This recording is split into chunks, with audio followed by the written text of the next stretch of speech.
નમસ્તે. ઇન્દિરા ગાંધી ઓપન યુનિવર્સિટીની અંદર સ્વયંપ્રભા ચેનલની અંદર આપ સૌ વિદ્યાર્થી મિત્રોનું સ્વાગત છે. આજે આપણે આધુનિક યુરોપના ઇતિહાસની અંદર 1870 થી 1939ના સંદર્ભની અંદર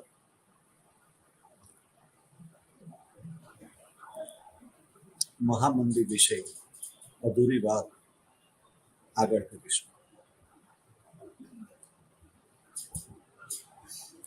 મહામંદી એની અંદર પહેલા તો આપણે મંદી એટલે શું એની સમજ કેળવી લઈએ. મંદીને જુદા જુદા ઘણા બધા સ્વરૂપે આપણે સમજી શકીએ છીએ. મંદીનો એક અર્થ આપણે એવો કરીશું કે માંગ કરતા પુરવઠો જ્યારે વધી જાય છે ત્યારે ભાવો ગગડી જાય છે. ભાવો જ્યારે ગગડી જાય છે ત્યારે ગ્રાહકની ટેન્ડન્સી, ગ્રાહકના વલણ પ્રમાણે એને એવું લાગે છે કે ભાવો ગગડી રહ્યા છે, હજી પણ વધારે ગગડશે એટલે કે ઓછા થશે. પરિણામે એને ખરીદવું હોય છતાં પણ એ અટકી જાય છે, એ રાહ જોવે છે. ભાવ વધારે ગગડે છે, વધારે ગગડે છે એટલે હજી એ ખરીદવા જતો નથી, હજી એ રાહ જોવે છે અને એમ થાય છે કે હું સાચો છું. અને પરિણામે એ નથી ખરીદતો, બીજા નથી ખરીદતા, ટૂંકમાં ખરીદી અટકી જાય છે, પૈસો ફરતો બંધ થઈ જાય છે. એટલે એને આપણે મંદી તરીકે ઓળખીએ છીએ. મંદી જેમ જેમ આગળ વધે છે તેમ તેમ પૈસો ફરવાનું જે આખું ચક્ર હોય છે, એક ચક્રથી બીજા ચક્રને, બીજાથી ત્રીજાને એ અસર કરે છે અને એને પરિણામે મંદી એ વધારે તીવ્ર બને છે.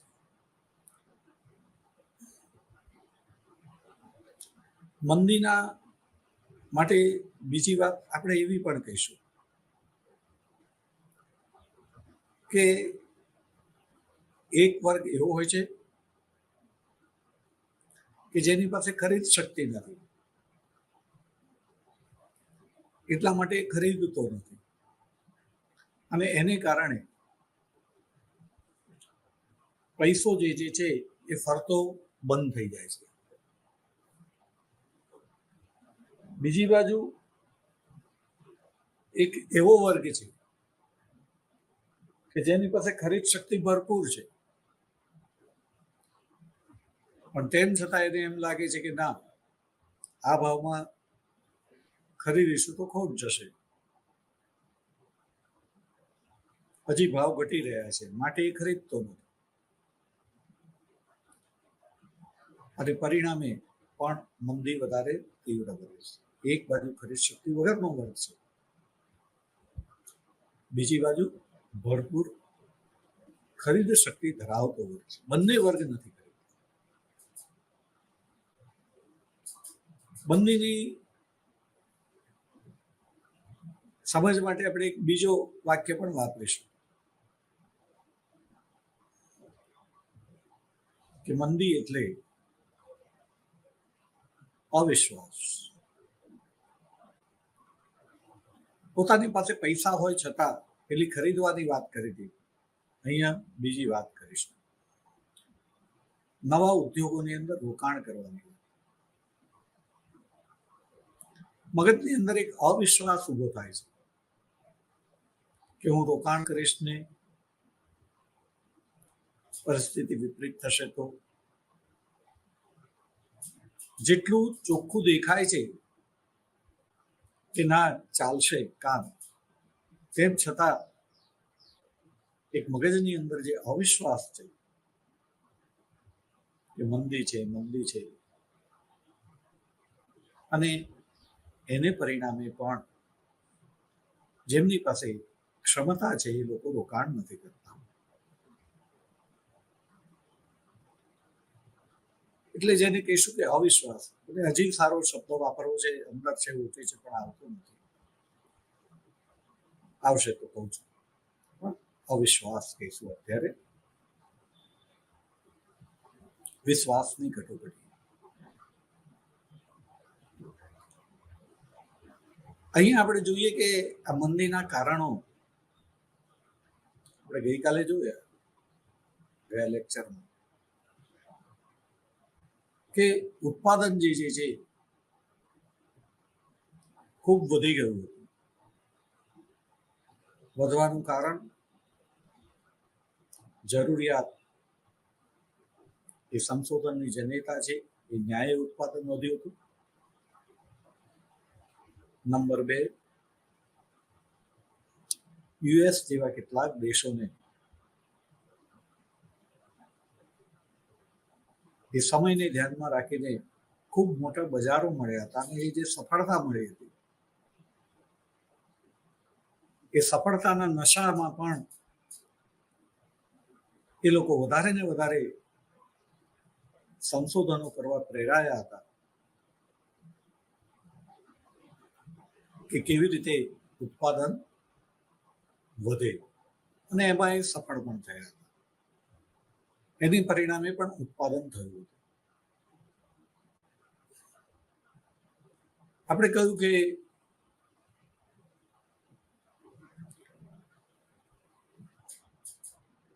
જે દેશોએ, જુદા યુરોપના દેશોએ એશિયા અને આફ્રિકાના દેશોને સંસ્થાન બનાવ્યા હતા, એ દેશોની પ્રજાને જાણી જોઈને પછાત રાખી હતી. હું તમને દાખલો આપીને વાત કરું.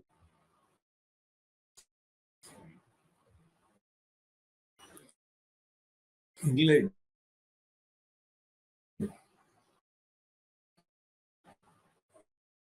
ક્રાંતિની દ્રષ્ટિએ દુનિયા દેશ હતો.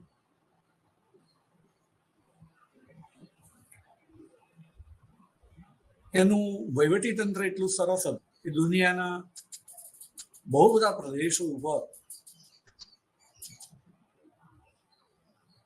એણે પોતાનું સામ્રાજ્ય ફેલાવ્યું હતું.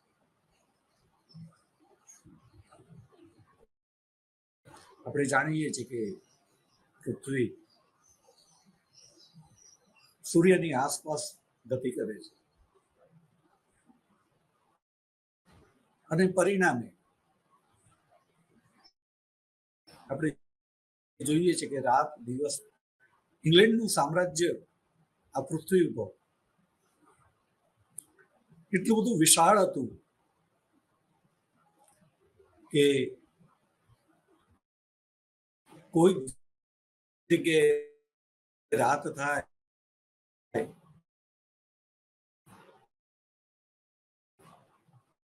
પણ ક્યાંક દિવસ હોય, અને સામ્રાજ્યની દ્રષ્ટિએ જોઈએ તો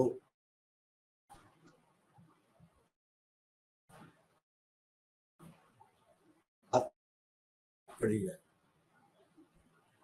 સામ્રાજ્ય એટલું વિશાળ.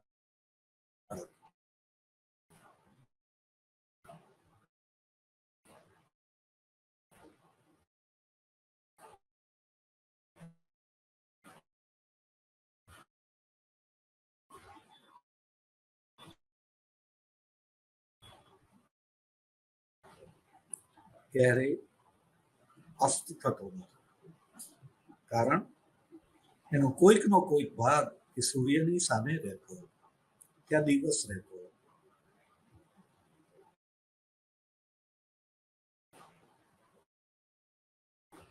આવું વિશાળ સામ્રાજ્ય ઉપર જેણે ખૂબ સરસ પોતાનો વહીવટી પ્રદેશોની અંદર એણે પોતાનું ધાર્યું કર્યું હતું.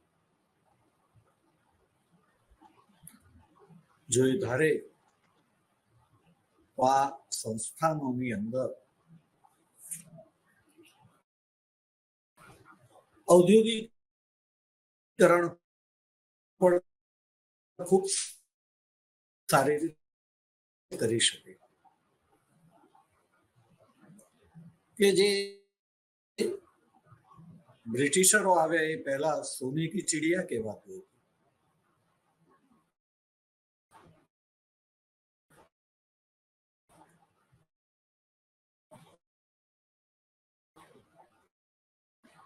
ઉદ્યોગ ધંધાની દ્રષ્ટિએ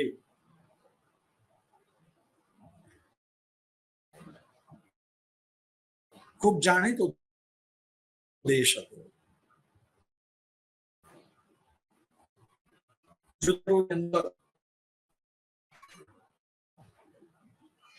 દુનિયાની અંદર કોઈ એનો મુકાબલો ન કરી શકે તેવા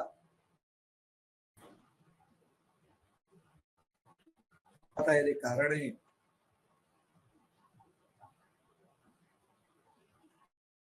એવી રીતે ઓળખાતા હતા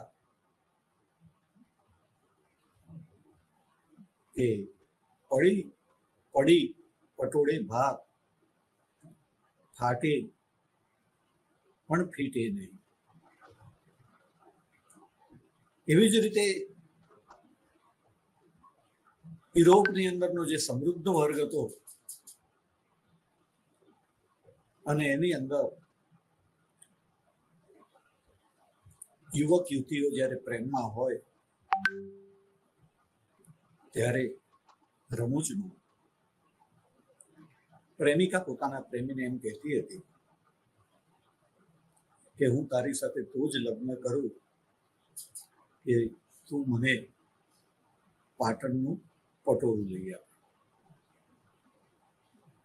આવું ફેમસ હતું, મોંઘું હતું, કિંમતી હતું.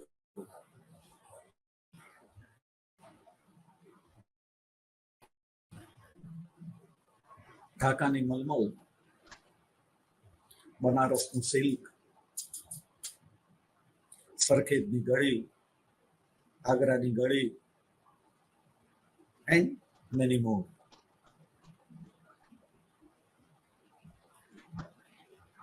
એવા સરસ ઉદ્યોગોને બધું ચાલતું હતું. એ કારીગરોને ફક્ત બદલાયેલી ટેકનોલોજીની સાથે ટ્યુનિંગ કરાવવાનું હતું.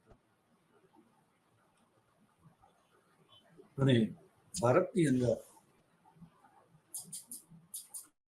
ઔદ્યોગિક ક્રાંતિ જો યોગ્ય સમયે સાચા સમયે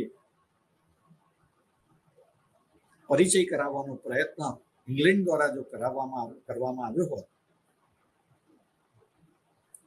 તો ભારત ઔદ્યોગિકરણની બાબતમાં ક્યાંય આગળ નીકળી ગયું. એની જગ્યાએ ભારત આઝાદ થયું ત્યારે સંગઠિત ઉદ્યોગોનું ઉત્પાદન એ કુલ ઉત્પાદનની અંદર માત્ર 15% હતું. અર્થશાસ્ત્રની ભાષામાં વાત કરીએ તો 15% સફળતા એટલે તમે ફેલ કહેવાય.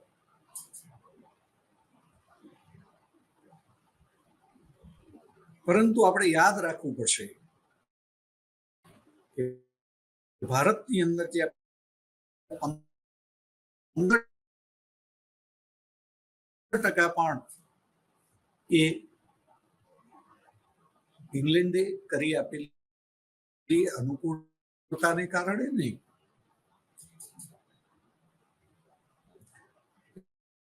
એમણે તો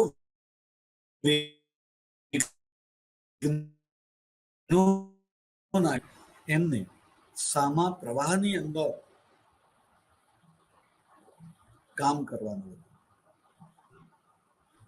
અને છતાં એમનું મોત નહોતું થયું, એ ટકી રહ્યા હતા. અને ભલે 15% તો 15% એમને જે સફળતા મેળવી તે અર્થશાસ્ત્રની પરિભાષામાં નહીં,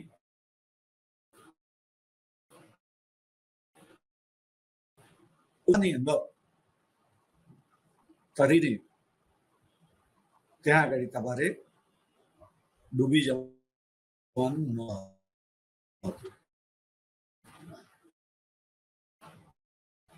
ટકી રહેવાનું.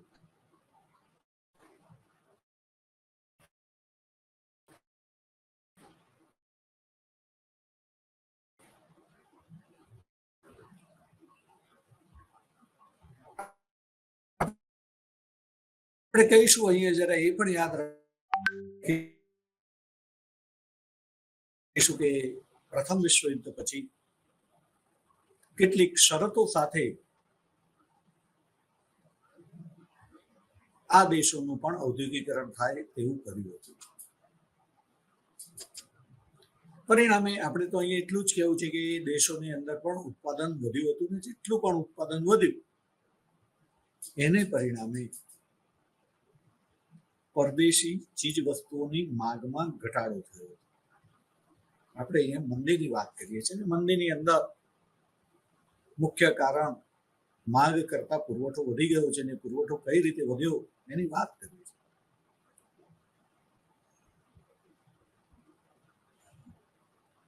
આપણા ઉદ્યોગપતિઓ જે છે જરાય કોઈ રીતે જે છે કમ ન હતા. એમને જે ટેકનોલોજી મળેલી હતી તે લેટેસ્ટ ન હતી.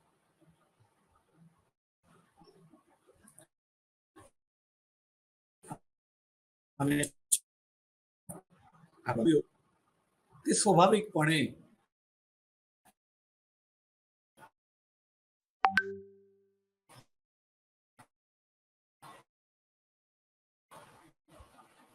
ઇંગ્લેન્ડની મિલોના કાપડને ટક્કર મારે એની સાથે હરીફાઈ કરે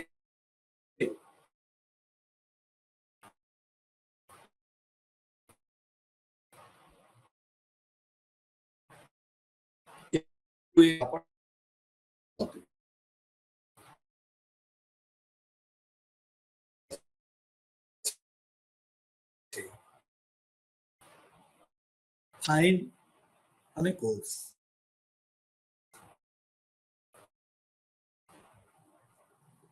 આતડું કપડા હોય છે પણ ખબર નથી હોતી કે ફાઇન એટલે શું ને સુપર ફાઇન એટલે શું.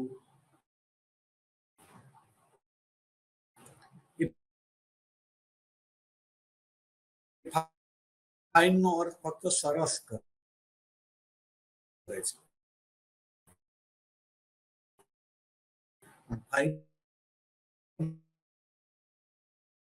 હાલ હોય કાશ્મીરની એક વીંટીમાંથી પસાર થઈ જાય એને સુપર ફાઇન કહેવાય. મેં પોતે આ બધું જોયેલું છે. વીંટીમાંથી આખી સાડી પસાર થઈ જાય, સાલ પસાર થઈ જાય ને કોઈ વાર ના લાગે એમ નાખીને આમ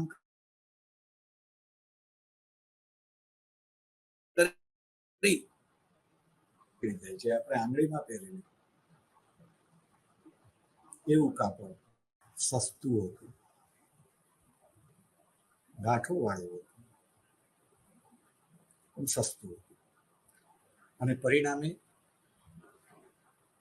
ભારતની મિલોમાં બનેલા કાપડે એટલી બધી માંગ વધારી કે ભારતના બજારમાંથી મમ્મીની વાત છે બરાબર, સાકર તો શીખજો ના ખબર પડે તો એને લેવું હોય તો પણ 2 દાડા ઢીલ કરે, કાલે લઈશું કાલે લઈશું. હજી છે ને જૂનું ચાલે એવું છે ને. અને ખબર પડે કે માલ નથી, 2 વર્ષ ચાલે એવા કપડા હોય તોય કહે છે કે લાવો લઈ આવીએ, કાલ કોણે જોઈ છે. આ ગ્રાહકની સાયકોલોજીને ધ્યાનમાં રાખીને શટરો બંધ કરીને પણ ઉત્પાદન કરતા હતા અને માલ વેચતા હતા.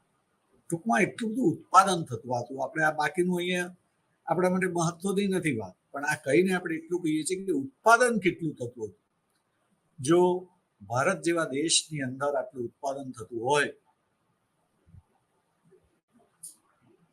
તો ઇંગ્લેન્ડ, અમેરિકાની અંદર કે જેમની પાસે આપણા કરતા ટેકનોલોજી જે છે અપડેટ હતી, કારીગરો જે છે એ વધારે કુશળ હતા, તો એમનું ઉત્પાદન કેવું. ટૂંકમાં આપણે કહીશું કે જુદા જુદા કારણોસર આર્થિક જકાત નીતિ અમલમાં મૂકવામાં આવી હતી અને જકાત રૂપી દિવાલોને પરિણામે જે અત્યાર સુધી માલ દુનિયાના દેશોમાં વેચાતો હતો એ બંધ થઈ ગયો, એની માંગ ઘટી ગઈ. એટલે યુરોપના દેશોની અંદર જે માલ જે છે એનો જે ભરાવો થયો એ કલ્પના બહાર હતો. અને ઓક્ટોબર મહિનાની અંદર 29 તારીખે, જો હું ભૂલતો ના હોય તો, અને કદાચ ગુરુવાર કે શુક્રવાર હતો, બ્લેક ફ્રાઈડે,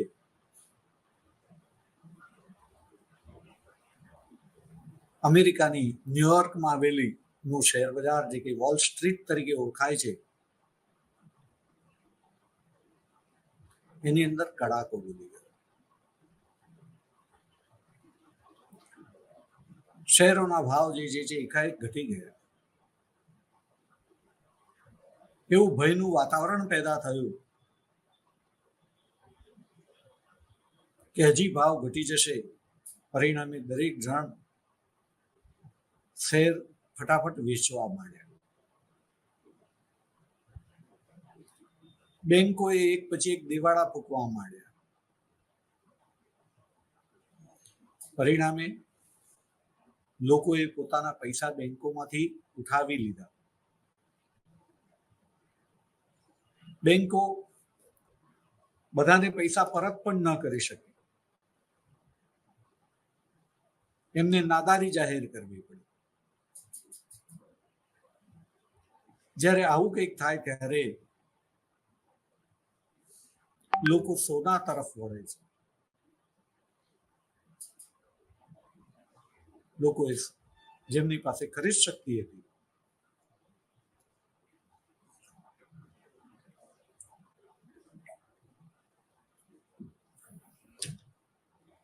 એમણે સોનામાં રોકાણ કરવા માંડ્યું.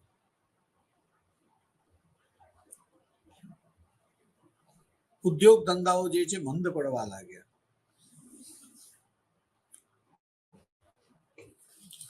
અને પરિણામે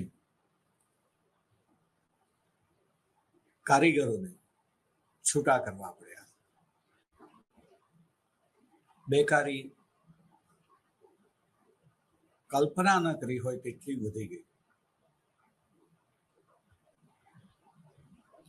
જે લોકો ભાડાના ઘરોમાં રહેતા હતા,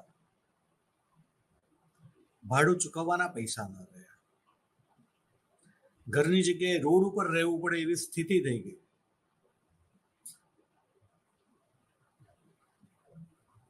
પોતાની પાસે જે કઈ વસ્તુ હતી એ લીધેલી લોનો ચૂકવવા માટે, ઉછીના લીધેલા પૈસા પરત કરવા માટે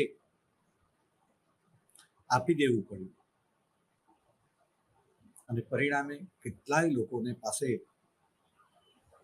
બે જોડ પહેરવાના કપડા પણ નતા રહ્યા.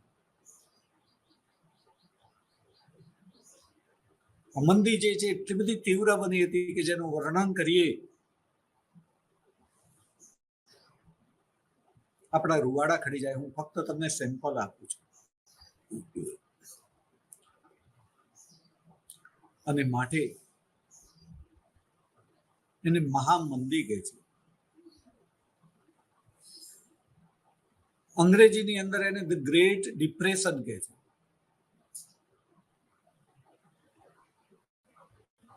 લોકોની માનસિક સ્થિતિ જે છે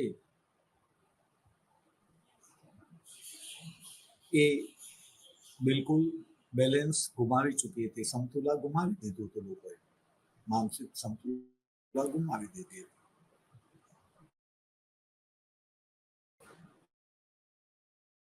જે આપઘાત કર્યા, શહેર અને ગામ છોડીને ક્યાંક બીજે રોજી રોટીની શોધમાં ગયા, ત્યાં પણ ન કોશિશ કરી.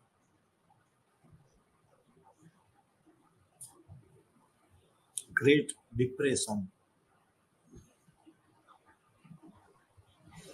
મંદી આવી તીવ્ર હતી. જર્મનીની અંદર એની સૌથી વધારે અસર હતી. જર્મની જે અત્યાર સુધી બીજા દેશોની મદદ ઉપર, ખાસ કરીને ડાવસ અને યંગ યોજના દ્વારા જે એને પૈસા મળતા હતા, એના દ્વારા ચાલતું હતું, મદદ બંધ થઈ ગઈ. પરિણામે એના માર્કની કિંમત, જે પહેલા $1 બરાબર 20 માર્ક હતી,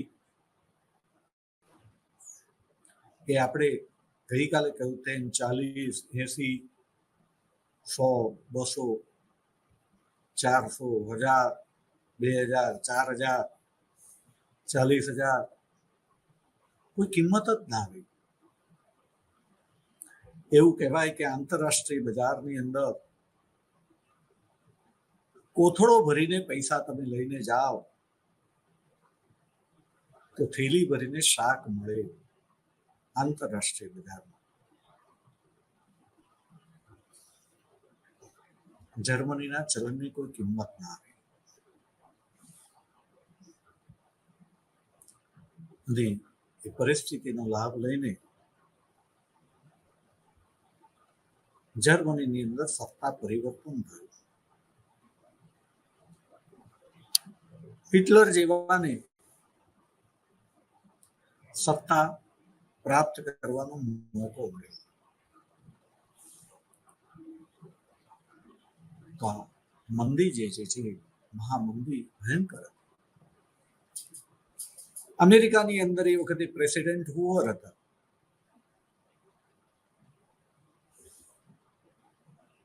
બહુ ખરાબ સ્થિતિનો એમને સામનો કરવો પડ્યો. એ ફેલ ગયા. 1932ની અંદર ચૂંટણીઓ થવાની હતી અને એ ચૂંટણીઓની અંદર અમેરિકાની અંદર જે છેલ્લા 25 વર્ષથી રિપબ્લિકન પક્ષ સત્તા ઉપર રહેતો હતો, એને ભાવ વધારાને કારણે સત્તા ગુમાવવાનો વારો. બેકારી, ગરીબીને કારણે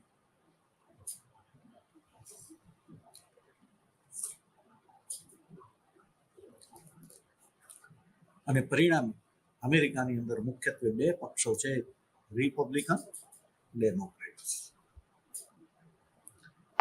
રિપબ્લિકન્સ પાસેથી સત્તા ગઈ, ડેમોક્રેટ્સ પાસે સત્તા આવી. ડેમોક્રેટિક પાર્ટીના ઉમેદવાર જે ભવિષ્યની અંદર ખૂબ જાણીતા થવાના હતા, એ ફ્રેન્કલિન ડિલાનો રૂઝવેલ્ટ હતા. શિકાગોની અંદર એમણે પોતાના એક ભાષણ દરમિયાન મંદીમાંથી અમેરિકાને બહાર લાવવાની પોતાની યોજના જાહેર કરી.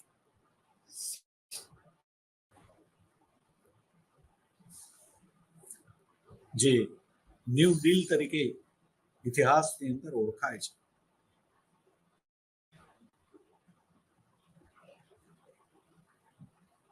ફ્રેન્કલિન ડિલાનો રૂઝવેલ્ટ ચૂંટણી જીતી જાય છે, સત્તા ઉપર આવે છે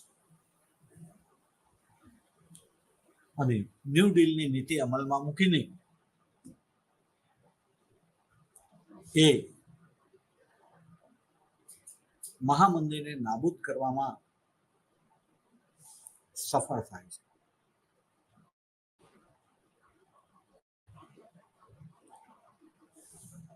તાત્કાલિક જે મળેલી સફળતા હતી એનાથી ગાડી પાટા ઉપર આવી હતી. પરંતુ આપણે એમ કહીશું કે સાચા અર્થમાં મંદી 1939 સુધી ચાલી હતી. 39 ની અંદર દ્વિતીય વિશ્વયુદ્ધ થયું. અર્થતંત્રનું સ્વરૂપ બદલાઈ ગયું. બેકગ્રાઉન્ડમાં મંદી ચાલુ છે, મંદીનો પ્રભાવ ચાલુ છે. જુદા કારણોસર જુદી રીતે રોજગારીનું સર્જન થયેલું છે. અને એનો અર્થ એવો નથી કે મંદી સંપૂર્ણપણે નાશ પામી ગઈ છે. એના ઓછાયા હજી પણ હતા. દ્વિતીય વિશ્વયુદ્ધનો અંત આવ્યો ત્યારે પણ હતા. આવી આ મંદી હોવાને કારણે એને ધ ગ્રેટ ડિપ્રેશન તરીકે ઓળખવામાં આવે છે. 1929 ની અંદર ન્યુયોર્કની વોલ સ્ટ્રીટની અંદર શેર બજારની અંદર જે કડાકો બોલી ગયો ત્યાંથી એ શરૂ થઈ હતી. ત્યાર પછી અમેરિકાની જાણીતી બેંક ફેડરલ રિઝર્વ બેંક એને દિવાળું ફૂક્યું. દુનિયાભરની બેંકોએ દિવાળા ફૂક્યા.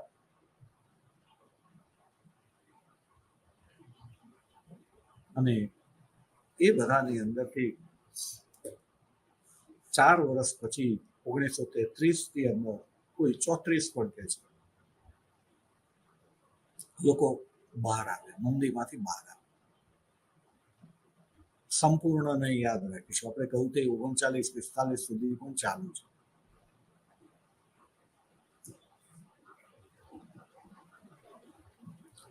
તો આપણે અહીંયા મહામંદી જે છે એને વિરામ આપીશું. ડીપમાં જઈએ તો હજી ઘણું બધું બોલાય. બહુ વિગતોમાં હું જતો નથી, કારણ કે મને એવું આશા છે કે તાળી 2 હાથે પડે. તમે પણ અભ્યાસ કરશો, વાંચશો, વિગતો તમને મળશે. જે સમજ મારે કેળવવાની હતી એ પાર્ટ ઉપર મેં વધારે ફોકસ કરેલું છે.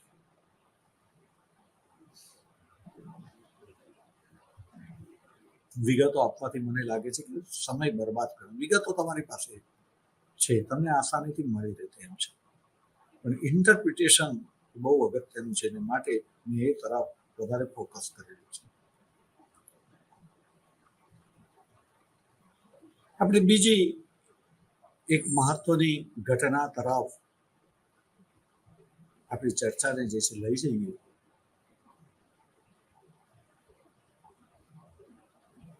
અને એ છે ઇટાલીની અંદર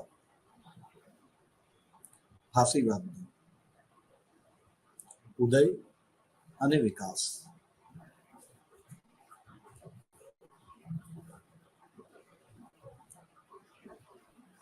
પ્રથમ વિશ્વયુદ્ધ ઇટાલી યુદ્ધ પહેલા ધરી રાષ્ટ્રોના પક્ષે હતું.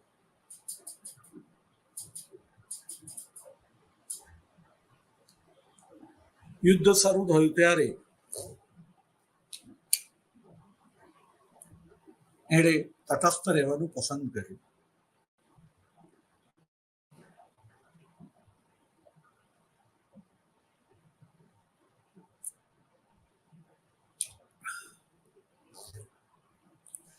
તેલ અને તેલની ધાર જોઈને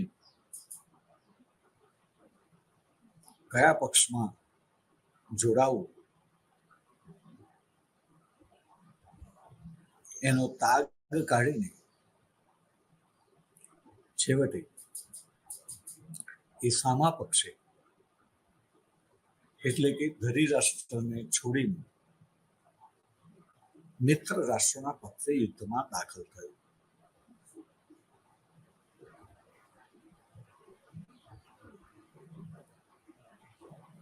એ ધરી રાષ્ટ્રના પક્ષે હતું માટે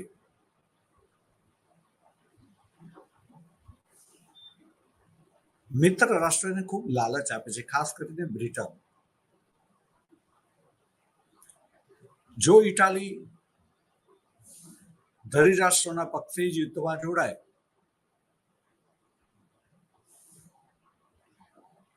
તો મિત્ર રાષ્ટ્રોને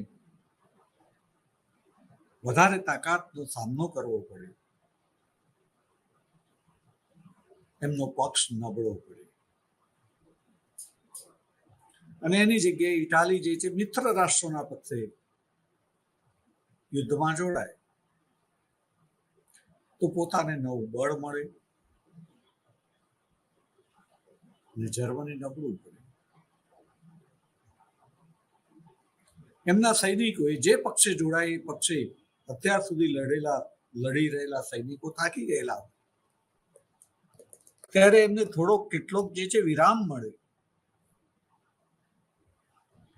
થોડો ખાસ ખાવાનો સમય મળે, જ્યાં મોરચે જે છે, જે મોરચે ઇટાલિયન સૈનિકો લડી રહ્યા હોય ત્યાં થોડોક શ્વાસ લેવાની જગ્યા મળે જે પક્ષે જોડાય. એટલે જે પક્ષે જોડાય ત્યાં એ પક્ષ મજબૂત થવાનો હતો. મિત્ર રાષ્ટ્રો એ લૂઝર હતા, હારી રહ્યા હતા, અને માટે એમણે ઇટાલીને વધારે લાલચ આપી કે યુદ્ધના અંતે વિજય પછી તમને આ મળશે, આ મળશે. ટૂંકમાં હથેળીમાં ચાંદ બતાવ્યો. પરિણામે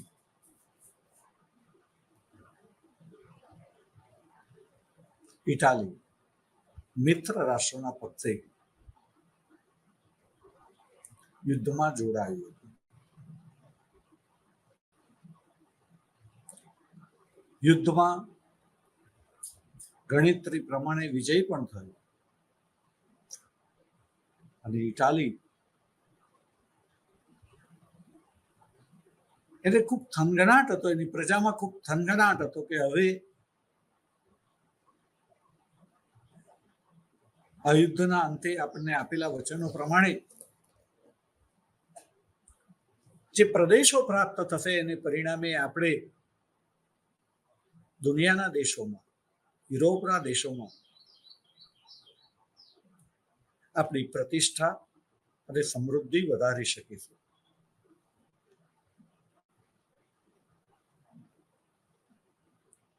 આપણો રેન્ક જે છે એ સુધરશે.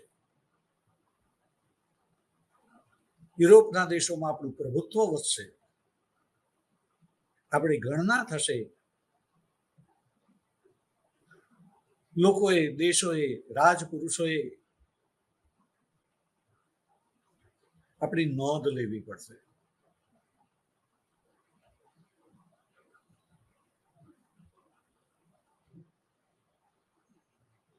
પરંતુ પેરિસ શાંતિ સંધિ દરમિયાન જે કઈ નિર્ણયો થયા એ નિર્ણયોનું વિશ્લેષણ કરીએ તો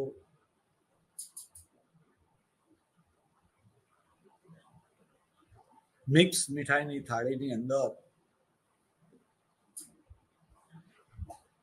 કિંમતી મીઠાઈઓ પણ હોય, સસ્તી મીઠાઈ પણ હોય. એ મિક્સ મીઠાઈ રૂપી થાળીની અંદરથી બધાએ સારી સારી મનગમતી મીઠાઈઓ ખાઈ લીધી હતી અને બધા લોકોએ જેને તરછોડી હતી ને જે થોડીક મીઠાઈ વધી હતી એ ઇટાલીના ભાગે આવી હતી, જેનું મહત્વ નહોતું. ખાધું તો પણ શું ને ના ખાધું તો પણ શું. ટૂંકમાં ઇટાલીને જે પ્રદેશો આપવાનું વચન આપેલું હતું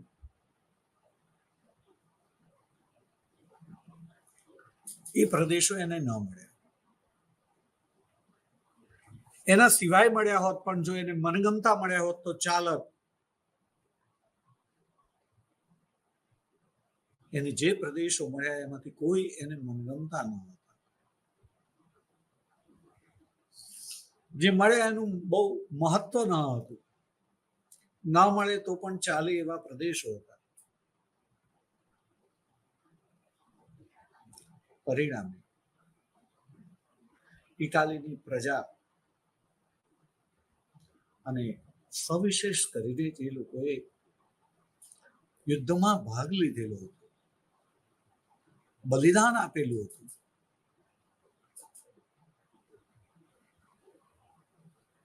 એવા લોકોને ખૂબ ઓછું આવે.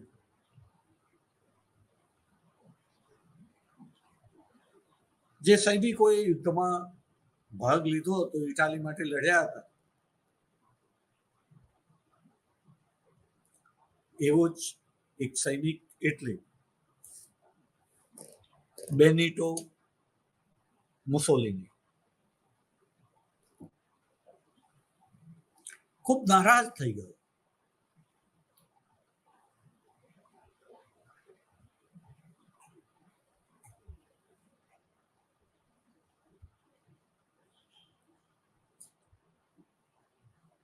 એને એવું લાગ્યું કે શા માટે ઇટાલી જોડે આવું થયું, કે યુરોપના દેશોમાં, વિશ્વના દેશોમાં જેને મહત્વના દેશો કહીએ, પ્રથમ હરોળના દેશો કહીએ,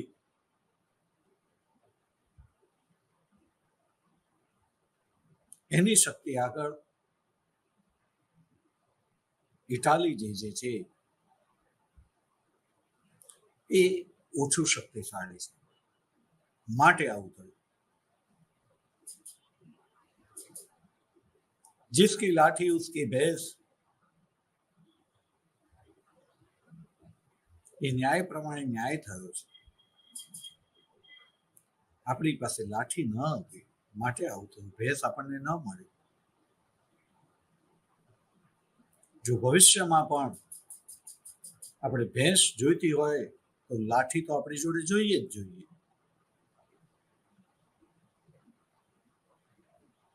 પરિણામે એ નક્કી કરે છે કે ઇટાલીને ફરીથી આવો અન્યાય ન થાય તો, અને ન થવા દેવો હોય તો ઇટાલીને શક્તિશાળી બનાવવું પડશે. પરિણામે એણે પોતાના જેવા અસંતુષ્ટ યુવાનો એને ભેગા કરીને એક પક્ષની રચના કરી.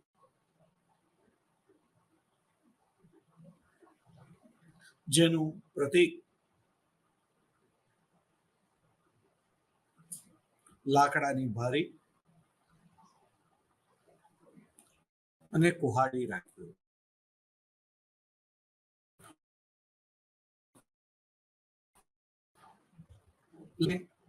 અંગ્રેજીની અંદર ફેસિસ્ટ કહેવામાં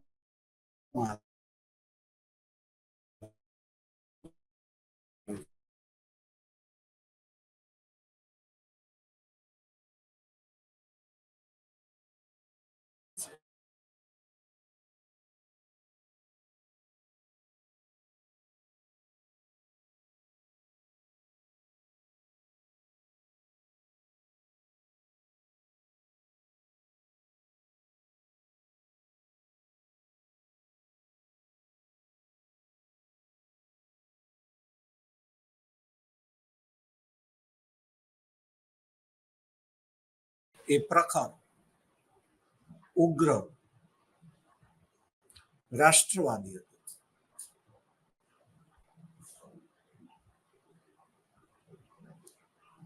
એ વ્યક્તિ કરતા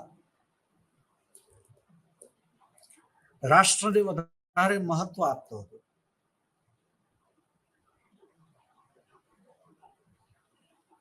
આપણને યાદ રહેવું જોઈએ કે આપણી ચર્ચાનું મૂળ નવજાગૃતિથી છે. અને નવજાગૃતિ કાળની અંદર વ્યક્તિને સમાજના કેન્દ્રમાં મૂકવામાં આવી હતી.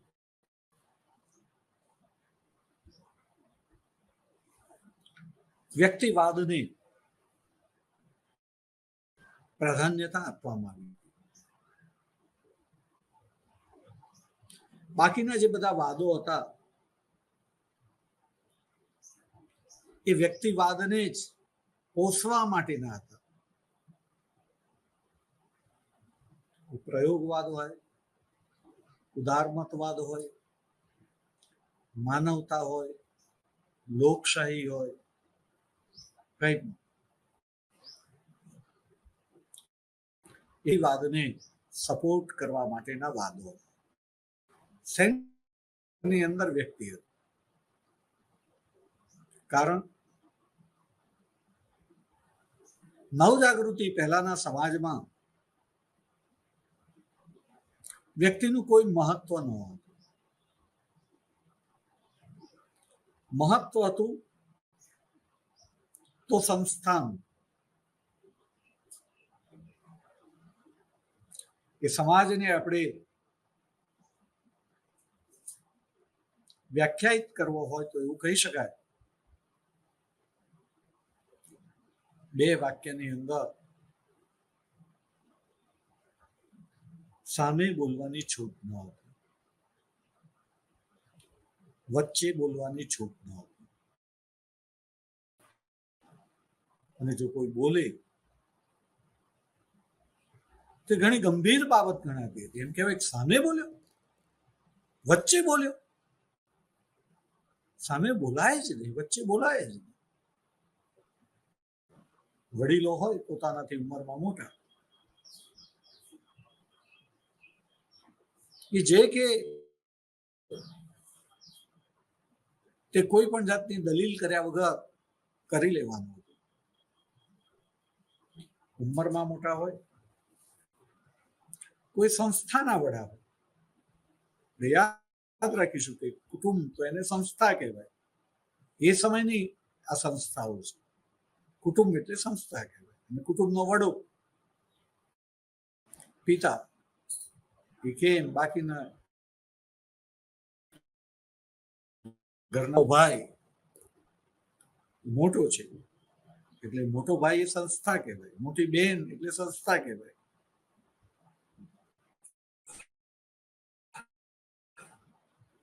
માતા સંસ્થા કહેવાય. સંસ્થાના વડાનું મહત્વ હતું. આ સાત ભાઈ બહેન, મોટો ભાઈ, મોટી બેન, કયું કરવું બધાએ. સામે પ્રશ્ન કરો તો સામે બોલ્યો. એવા જ બે વડીલો વાત કરતા હોય ને આપણે વચ્ચે બોલીએ, કંઈક આપણને લાગે કે લોકો કંઈક ખોટું તો વચ્ચે બોલે. એવો સમાજ હતો.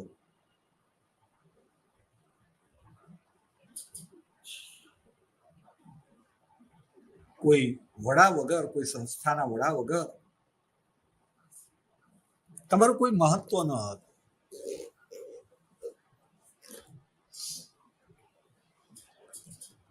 પરિણામે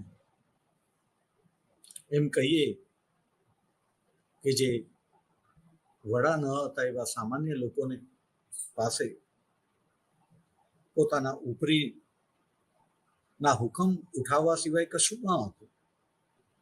એટલે કે એમની પાસે માત્ર ને માત્ર ફરજ હતી, અધિકાર કોઈ જ ન હતો.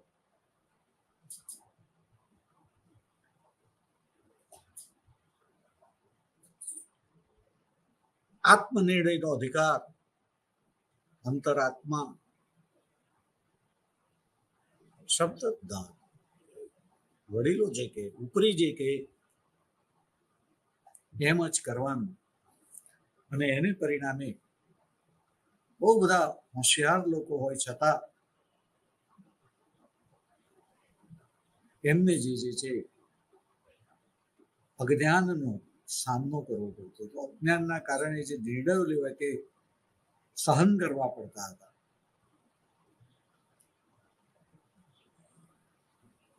પરિણામે એમ લાગ્યું કે દરેક વ્યક્તિને સ્વતંત્રતા મળવી જોઈએ, સમાનતા મળવી જોઈએ.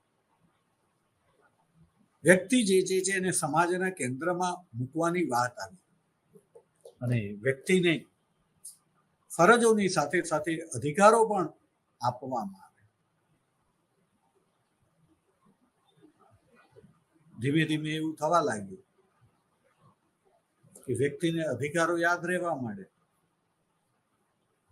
ફરજો ભૂલતો ગયો. હું ભણતો હતો ત્યારે અમારા પુસ્તકની અંદર વ્યક્તિના મૂળભૂત અધિકારો છાપવામાં આવતા હતા. આજના પુસ્તકો જે છે એની અંદર અધિકારોની જોડે જોડે ફરજો પણ છાપવામાં આવે છે, કારણ કે લોકોને અધિકારો યાદ રહે, ફરજો ભૂલી ગયા. એમ નવજાગૃતિ કાળથી જે એક આંદોલન શરૂ થયું, એને વ્યક્તિના સમાજના કેન્દ્રમાં મૂકીને એના વ્યક્તિત્વમાં છુપાયેલા ગુણો જે છે એનો વિકાસ થાય.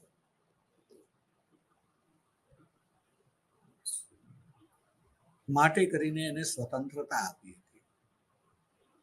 પણ આપણે જે વાત સતત યાદ રાખવાની છે તે કે મેન ઇઝ સેલ્ફિશ.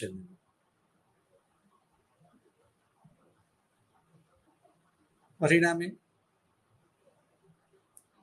એને જે છે જ્યારે અધિકારો મળ્યા ત્યારે અધિકારો ભોગવ્યા અને ફરજો ભૂલી ગયો. અને પરિણામે જુદા જુદા દેશોની અંદર ટકાવારીની દ્રષ્ટિએ સમાજ થોડો આગળ તો વધ્યો, પણ જેટલો વધવો જોઈએ, ફરીથી બોલું છું, જેટલો વધવો જોઈએ એટલો ન વધ્યો. અને પરિણામે એ મુસોલિની હોય કે બીજા જે કોઈ હોય, માનવતાવાદી છે. એમનું હૃદય જે છે એ પોતાના ભાઈઓ માટે ધબકે છે અને પરિણામે એ કેવી રીતે સુખી થાય એનો વિચાર કરે છે. અને એમાંથી આ ફાસિઝમનો ઉદય થયો. સમય થયો છે, આપણે અહીંયા અટકીશું. જય હિન્દ, જય ભારત, ભારત માતા કી જય, વસુધૈવ